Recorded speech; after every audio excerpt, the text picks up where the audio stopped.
Hey everybody, welcome back to the Cat Knit Podcast. My name is Grace. Today is Friday, July 14th, which is crazy. This is a podcast about knitting and spinning and dyeing yarn and the yard work people in the apartment complex.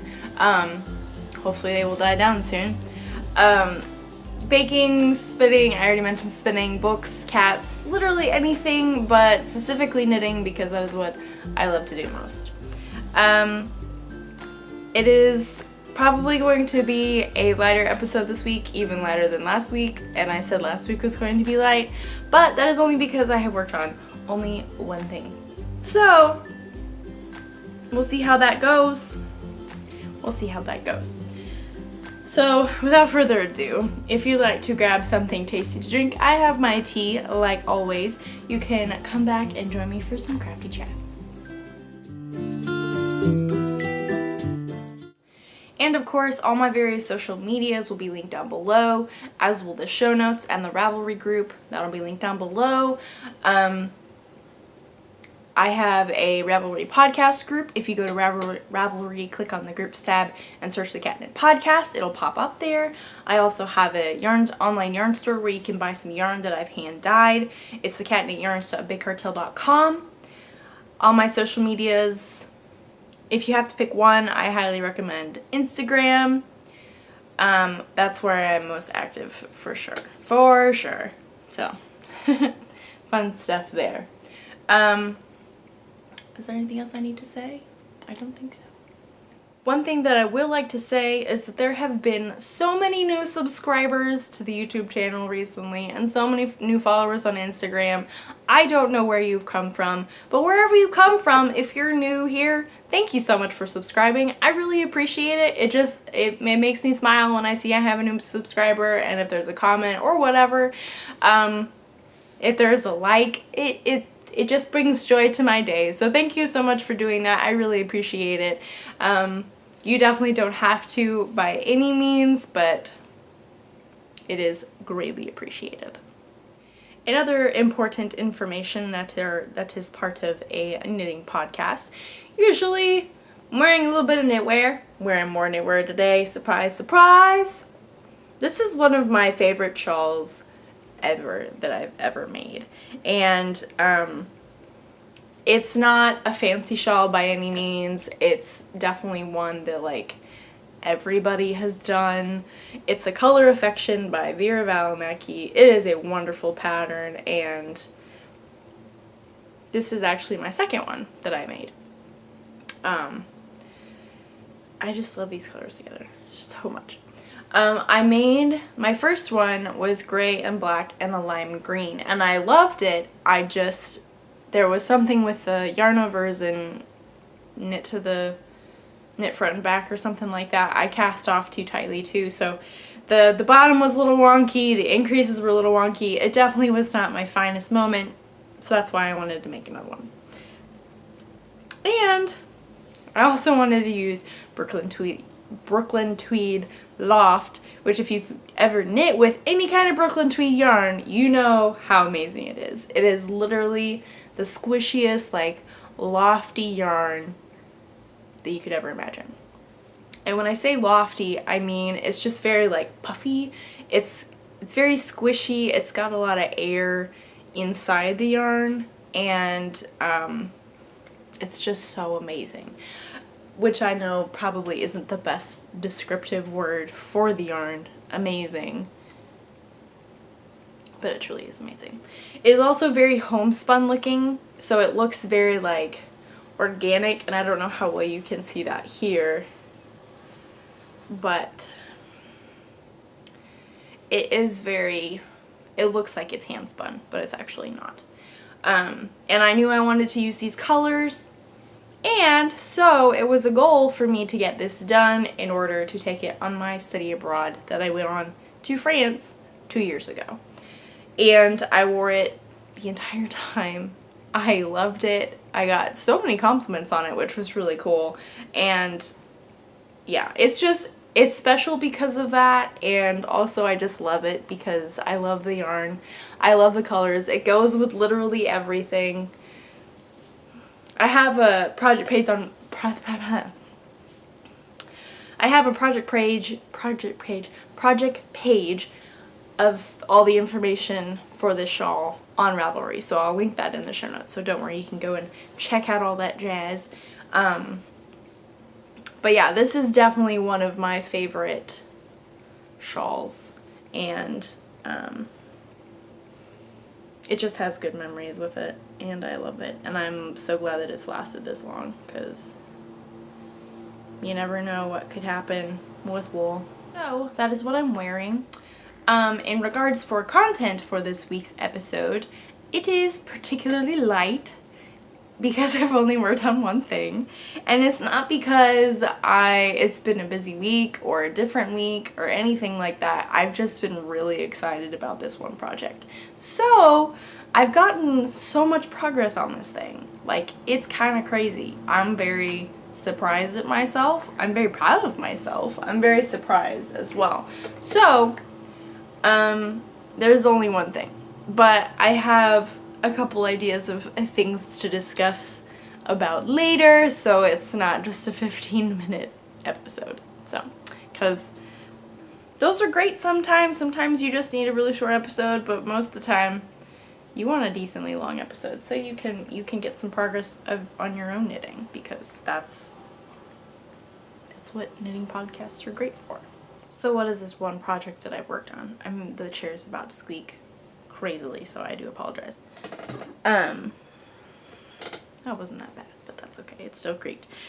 So I'm working on, if you have not seen my Instagram and you don't know what's going on in the Stephen West world currently, I have something in my eye.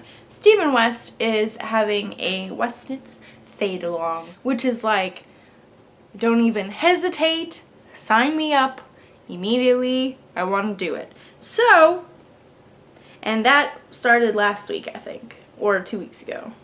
No, it was last week. I don't remember. It's happened in the past 2 weeks, at least, maybe.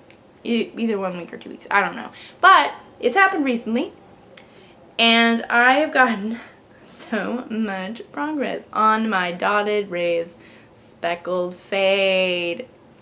Oh, look how beautiful that mint section is, like, for real though. So beautiful. And now I've started in on this fading in the darker section, fading it in, if you will. It is definitely a very drastic color change, that is very, very sure. But that's okay. I knew it was going to be a drastic color change, and I'm okay with it, so that's all that really matters. It is my shawl. So, yes, it's the Dotted Rays pattern by Stephen West. That is the one of the rules of this West Knits fade along. It is literally taking any of his patterns and fading it with your yarn choices. And the Dotted Rays has been in my queue for literally forever, and so I just took this time to cast one on and have fun with it. I don't know what was stopping me casting it on, because it's so enjoyable to knit. I love knitting it so much. So I don't know what was stopping me before, but it is now cast on, and it is a joy and pleasure to knit. There are lots of short rows, as I discussed last week, which is it's wonderful and it's also terrible at the same time, but that's okay. It's terrible because sometimes you can get caught in the middle of a row just because you don't have enough time to go out and come back at the same time, and because these rows are getting very long. But it is what it is. There's no avoiding that, so it's really not that big a deal at all.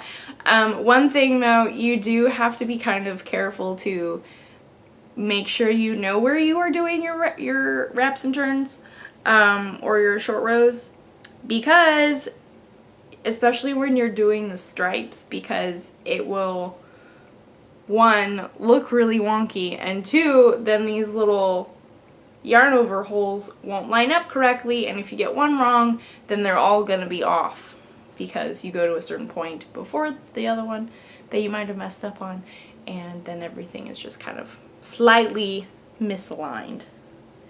Misaligned? I think it's not disaligned, it's misaligned, I think. You know what I mean. It's not straight, it's not right on top of each other. I made this mistake. It is very easy to do. I don't know what I was doing, but I was definitely not paying attention.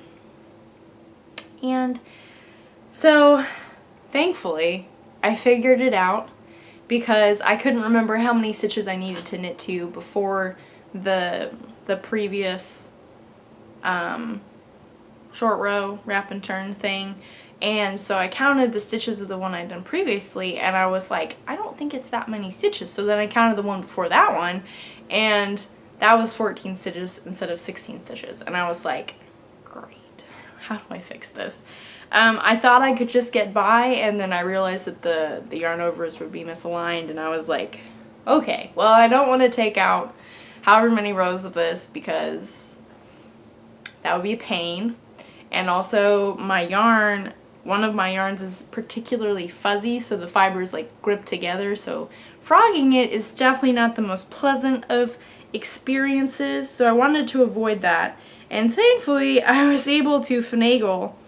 It's not very pretty, but it's very like small, and you're not going to be able to tell when the shawl's done. So, but as you can see, there's a little bit more of a space there than there is on other ones. There's a normal one. You can see the jump from the dark to the light. There's the hole right there. So I literally just did some yarn surgery. I dropped down a couple stitches and I tried to figure it all out. It all worked out just fine. Everything is now aligned. It's all great. I'm almost done with this particular round of short rows, like I said, so it's all good, but you do have to be careful that you do the numbers right. One of the podcasts that I have mentioned before that I do dearly love, The Fat Squirrel Speaks, she has made one of these, and I remember when she was making one of these, she talked about how when after she had wrapped and turned, or after she had turned her work, she literally just like, she knit the amount of stitches that she needed to be before the wrap and turn and put a marker, and then continued on knitting to the end. So that way when she came back to do the next short row, there was a marker there telling her where she needed to stop. And I think that's brilliant. I have not done that yet, partly because I don't have any stitch markers where I sit and do my knitting, which is incredibly lazy of me. But it's just like, I don't want to go up, or I don't want to get up and go find stitch markers.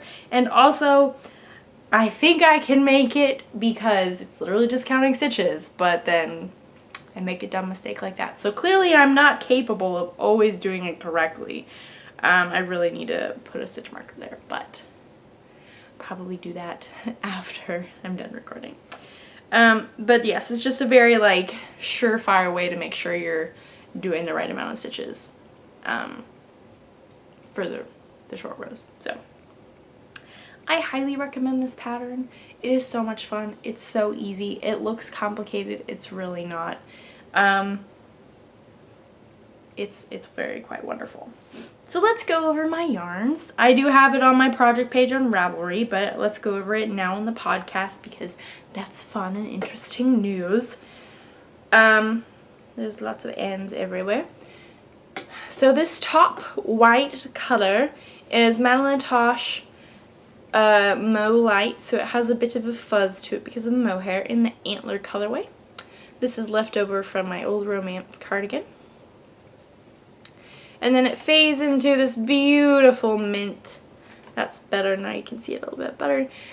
Which is Malabrigo lace that I held double in the, it's like sea green or water green or something like that. It's something green.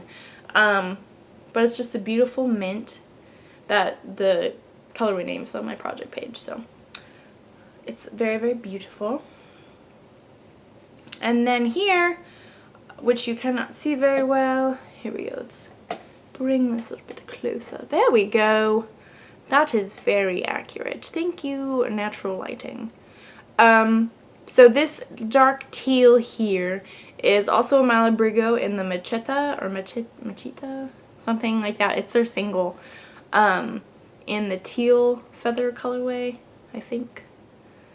So yes, I'm almost done with the stripes. Then it'll be all of the teal, and then it will fade into other fun things, which I will show you now. I did show you last week, but it's always fun to go over my colors.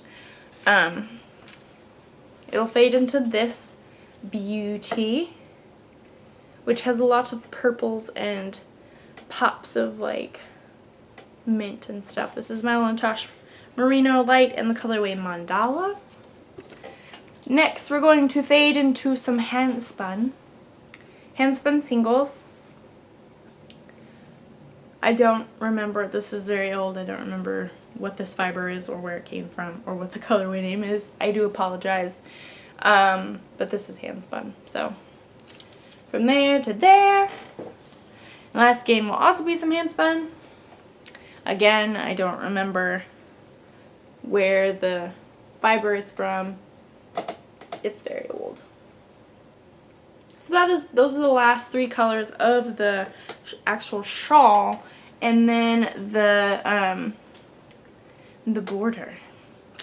This is probably my favorite part. Is this beautiful neon green? Oh my goodness. This is Hedgehog Fibers in the skinny singles. I don't remember what this colorway is called. I know the Madeline Tosh Merino, the Madeline Tosh neon green colorway is called Edison Bulb. I do know that, but this is Hedgehog Fibers, so it's not the same. And I was thinking about maybe like bringing in another color to stripe with it, or like, because I have a stripey chevron that I need to do. So I was thinking about bringing in another color to do with this, but I just don't know what. It's technically supposed to be this dark purple, which could be very beautiful. So I think I might just stick with that, but who knows, I'm gonna be on the lookout for an additional color, maybe, but we'll see. So those are my colorways. I am almost done with wedge 10, I believe, out of 15. So I'm definitely getting close to being done. I say getting close because the numbers are going up, so it seems like I'm getting close, but the knitting is actually getting more, so it's taking longer, but it feels like I'm getting closer, so I'm making good progress. All of this is old stash, which I feel very proud about that. So stash, also because it's hand spun, Tour de Felice, which I haven't made any spinning progress, so it's not worth showing you. But I am doing Tour de Felice, or that was my goal. So I am knitting with handspun. I will be knitting with handspun, so that is something. That is something. So one fun thing that I feel like all knitters like to talk about, no matter what kind of knitter you are, is dream knitting. Dream knitting is one of the most fun things to plan, to talk about, to think about, to dream about, to research, pretty much. So because even though it is still July, it's only July 14th, it's still in the summer months, it's still incredibly hot here, I am going to start researching the idea of what kind of fall sweaters I want, because you knit them now and then you can have them in the fall, because if you knit a fall sweater in the fall, then you can't wear the fall sweater in the fall. You can kind of wear it in the winter, but then you almost need something a bit heavier. Sometimes, if you're in Texas, it just depends. Here come the yard people. What are these fall sweaters that I'm very interested in? There's only 3 of them, so there's not like lists upon lists upon lists of them, although I'm sure I could create those lists. There's just 3 that like I cannot stop thinking about. One of which was published yesterday, which was kind of the inspiration for this wonderful fall sweater discussion. Shannon Cook is a wonderful designer. I love her designs so much. I have knit several of them, and one of them is another favorite shawl of mine. It's the Bradway shawl, which I'll link in the show notes. I love that shawl to death. Again, I knit it out of Brooklyn tweed, heavier than what this is, but it's one of my favorites. Her patterns are so well written. They're beautiful. And she released a pattern yesterday that is a beautiful, snuggly, oversized sweater. And so now I'm going to show you a picture of this beautiful sweater. It's called the Veronica cardigan, excuse me. And it is like the sweater that you would imagine yourself snuggling up in on a cold fall or winter day, maybe by the fire if you have a fireplace, maybe with a cup of tea or a cup of coffee, either with a book or you're knitting, maybe a cat, maybe a podcast or an audiobook, or maybe even a TV show. Definitely just something that you get to snuggle up with, and it's just like, oh, what did I do? Oh, here we go. Okay, so this is the Veronica cardigan by Shannon Cook, and it's just so beautiful. And these are the pictures that are on Ravelry. See, here she is. She's snuggled up on the couch in this beautiful cardigan, and it's like, I have to make one of those cardigans. That's another thing about her pictures, and a lot of designers are getting really, really good at this and just like marketing their knitwear very well. But they style everything so well, they make you want to be the person who is wearing the item in the pictures that are selling you this knitting pattern. And I just think that's a wonderful thing. I think that's a great thing to be able to do, especially if it's something that people want to make, because it's like, here, you want to be this person, look how like comfy this person looks. You want to make this, don't you? You definitely want to make this. So here's the pattern. You can make it for yourself. How wonderful is that? So yes, I really, really want to make it. I am this close to going and buying yarn. I'm so close. I just feel bad because I have so many things on the needles, and I feel like I've cast on a lot of things recently that I need to finish. So I don't know if I'll hold out until I finish something. Another fun thing about this is that my mom also wants to make one. So she's going to get the yarn for it as well. And so we'll kind of have another knit along between the two of us, which is always fun to have. I want one so badly. It's just like, it's one of those staple cardigans that's like, the kind that you see in the store windows of malls that the little mannequins are wearing, and it's like, that looks like a cardigan that you could wear with literally everything. Those are the best kinds of cardigans for sure. Any kind of sweater that you could wear with anything that you feel inspired to like come up with outfits for, that's definitely a cardigan that you should make, or any kind of sweater or any kind of knitted object. If you do that, clearly you feel passionate about it enough to come up with other outfits to put it with, so you should definitely make it. That was a very enabling knitter moment. So yes, I enabled myself to feel more okay with buying the yarn for the sweater. You do what you gotta do. Yes, I want to make the Veronica cardigan by Shannon Cook. It's knit on a size 10. My plan is to use Cascade Eco Wool in the shade Ebony, which is a beautiful dark chocolate brown. It's not black. It's like the chocolatest of chocolate browns that you could possibly imagine. It is beautiful. Literally everything about this cardigan is so beautiful. I want to make it so badly. But again, I have so many things on the needles. I have other sweaters on the needles that I need to finish. Who knows? Who knows when it will happen? Hopefully it'll happen soon. So the next cardigan that I cannot stop thinking about is called Rivet by Anne Klimpert. It was part of Brooklyn Tweed's Wool People number 11, and it is again, a staple sweater. It's one of those ones that you could see in stores and you'd be like, I could get so much wear out of that thing. And then why would you buy it when you could knit it? Because then you'd have so much fun making it. It is so, so beautiful. I don't know if you can see that, but the wider part of the body is actually striped with the dark color of the sleeves and the pockets and the collar, which is super fun. And it's just very long. It's got pockets. It looks so snuggly. It's just like, why would I not make it? I want to make it now.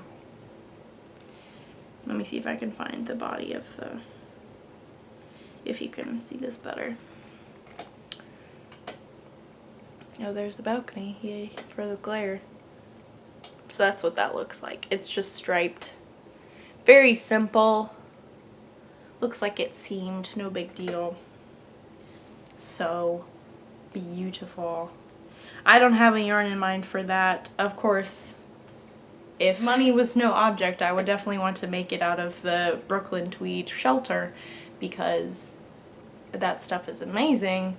But probably the Cascade Eco Wool is my go-to for yarns like that. So my third and final cardigan that I cannot stop thinking of, and I'm pretty sure I have yarn for in my stash actually, so that's a plus, is the Farmhouse Cardigan by Amy Christophers. And goodness gracious, another staple cardigan.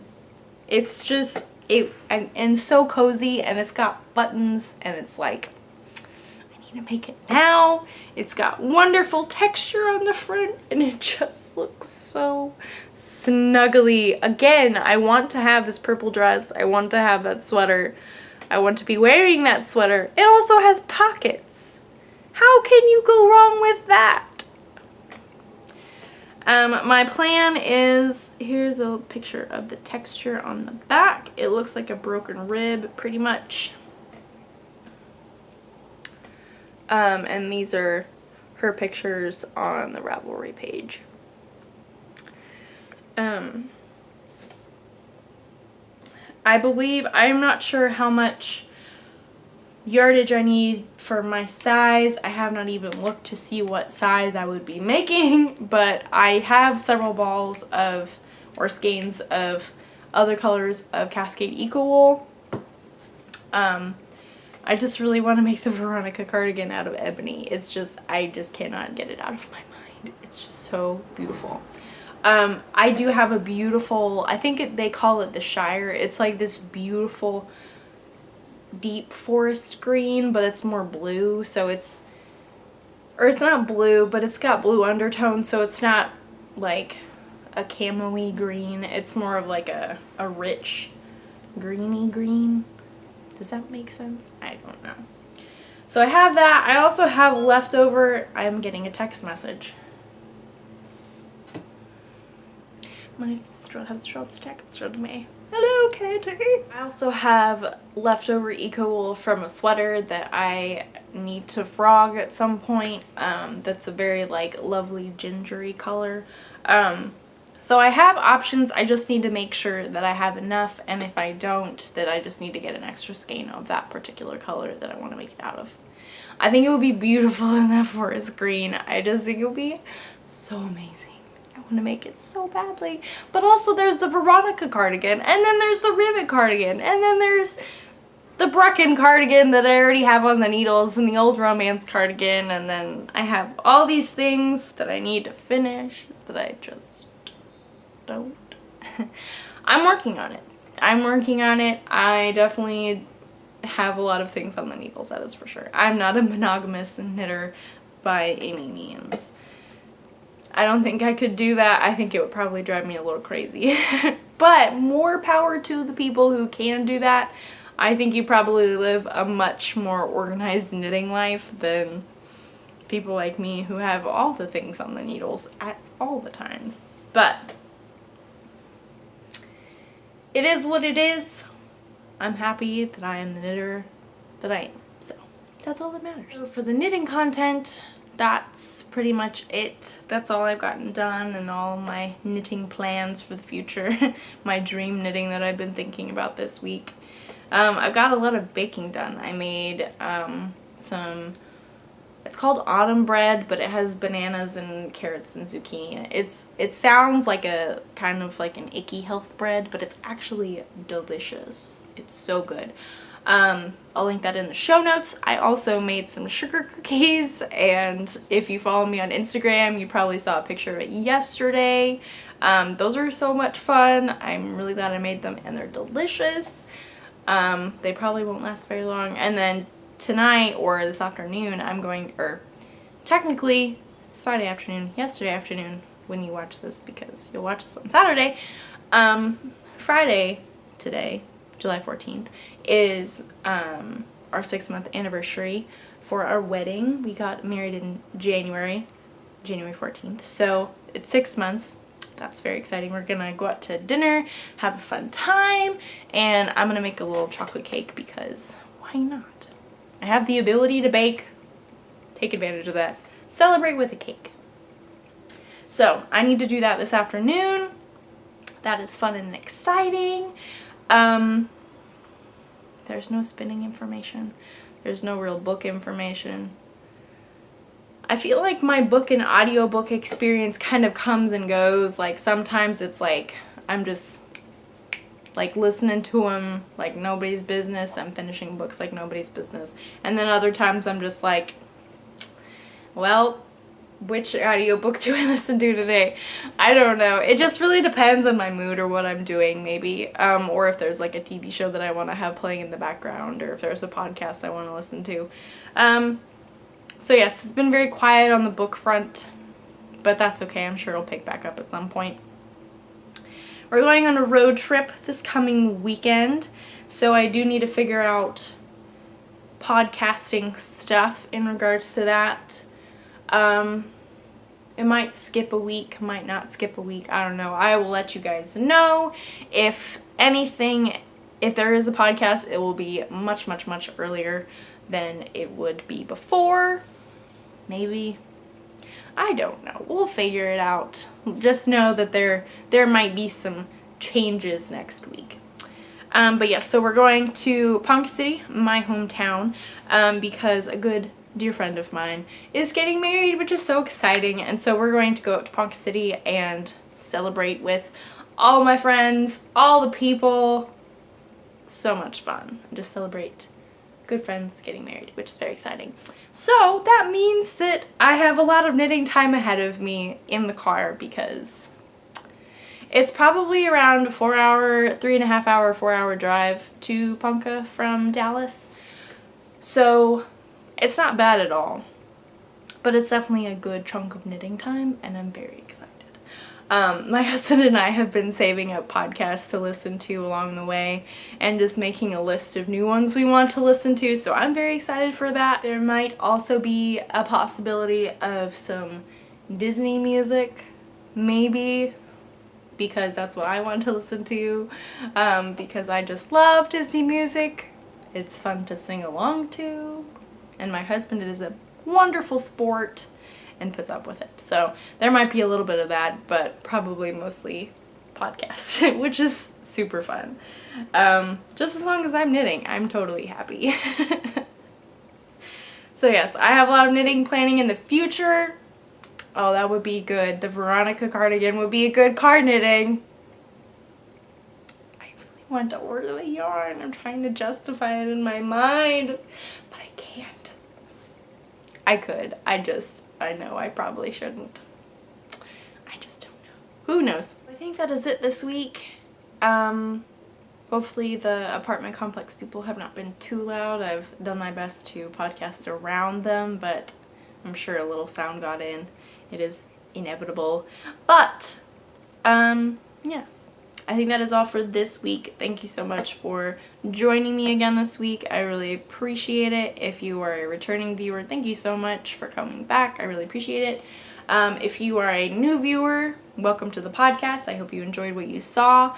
Like always, all the show notes and things that I've mentioned, or The show notes will be on my blog. All the things that I mentioned will be in the show notes. That will be linked down below if you're on YouTube, or if you're on my blog, they'll be down below. All my various social medias will be linked everywhere. There's Facebook, Twitter, Instagram, and Ravelry. I'm definitely most active on Instagram by far, so check out all my pictures there. I have a Ravelry podcast group where you can go to Ravelry, click on the groups tab, search the Cat podcast, and it'll pop up. I also have an online yarn store where you can buy some yarn that I've hand dyed. That is thecatandknitYarns.bigcartel.com.